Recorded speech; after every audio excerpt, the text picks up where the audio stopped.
Falando agora só sobre a questão da transfusão feto-fetal, como eu mencionei anteriormente, a transfusão feto-fetal é uma condição que acontece única e exclusivamente numa gestação gemelar que tem uma placenta compartilhada por dois fetos. Tá? Por dois fetos. Como é que acontece essa transfusão feto-fetal? Né?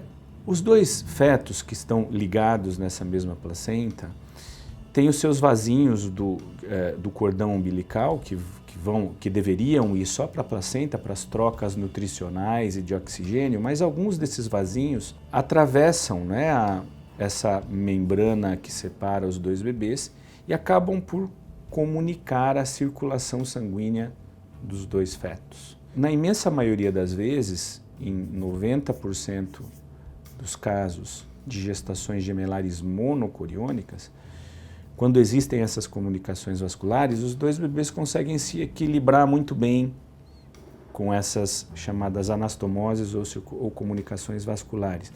Ou seja, não existe nenhum desbalanço de volume de sangue entre os dois bebês.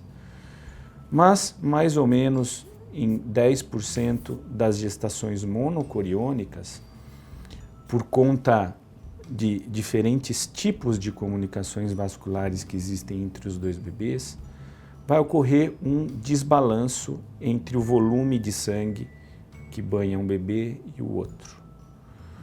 E a isso a gente chama de transfusão feto-fetal. Na verdade, um dos bebês, né, acaba perdendo sangue para o outro, tá, através dessas comunicações vasculares.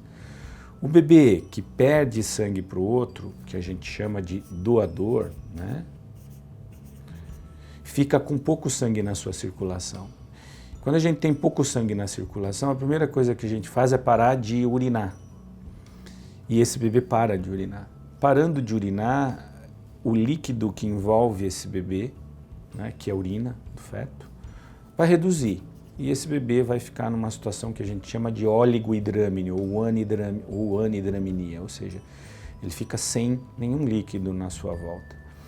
Ao mesmo tempo, o outro bebê que recebe esse excesso de sangue fica hipervolêmico, ou seja, com excesso, com volume sanguíneo aumentado na sua circulação.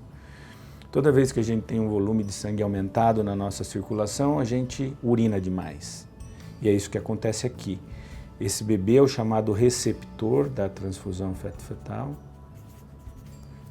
fica hipervolêmico, com a circulação sanguínea muito carregada, e ele tem que urinar muito.